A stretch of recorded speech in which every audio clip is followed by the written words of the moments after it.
Yes, I tell you, it was a sad day on Saturday. All hope seemed to be lost. Representatives were thrown out of the State House. Democracy seemed to be at its end. Seemed like the NRA and gun lobbyists might win. But that was good news for us. Former state representatives Justin Jones and Justin Pearson lost their House seats on Thursday after an hours-long deliberation by the House members.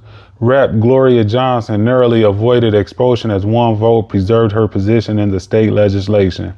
This comes on the heels of a Nashville school shooting that left 6 dead, including 3 students, Evelyn Dykehouse, William Kinney, Haley Scruggs, a substitute teacher, Cynthia Peak, head of the school, Catherine Kuntz, and a janitor, Mike Hill. The shooter was identified as a transgender named Audrey E. Hale, a 28-year-old former student who lived in the area. These next few sections come from a New York Times article titled "What We Know About the School Shooting." The Covenant School was founded in 2001 as a ministry of the Covenant Presbyterian Church. The church started the school in part because worshipers were finding it difficult to enroll their children in other private schools in the area, according to Jim Bachman. The school, a stately stone building on a hill in an affluent area of Nashville, is intentionally small. According to its website, it has about 200 students in the preschool through 6th grade and a student-teacher ratio of 8-to-1. Tuition is about $16,000 a year. The Covenant School was part of a network of conservative evangelical churches and private schools in Nashville that is tight-knit even across denominational lines. The article also goes on to say Tennessee is one of several states where legislators dominated by Republicans have moved to expand gun law.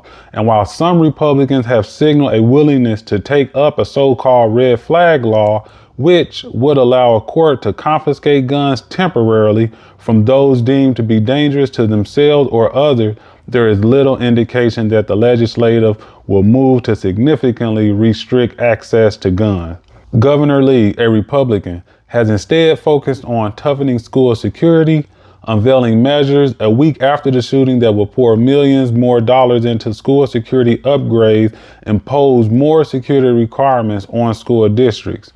Thousands of protesters marched toward the state capitol in the days after the shooting. 3 Democratic lawmakers in the House, Gloria Johnson of Knoxville, Justin J. Pearson of Memphis, and Justin Jones of Nashville, joined protesters at one point in the galleries of the Capitol in chants for gun law.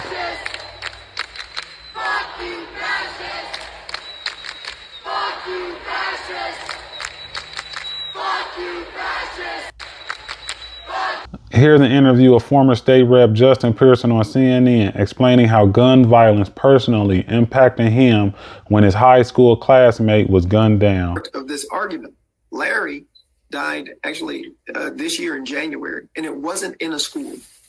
This is an important fact because too many folks are just keeping the conversation to about school safety.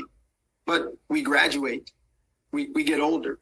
He and I graduated together from high school 10 years ago. But while I was being elected by the people in District 86 in Memphis and Millington, Tennessee, I was also going to the funeral of a classmate who was the exact same age as I am, because there's a proliferation of guns that is happening in our communities because the Tennessee State Legislature. Now here's a speech given by Pearson after being expelled from the State House. Notice the difference in his voice. Yes, I tell you, it was a sad day on Saturday. All hope seemed to be lost. Representatives were thrown out of the State House. Democracy seemed to be at its end.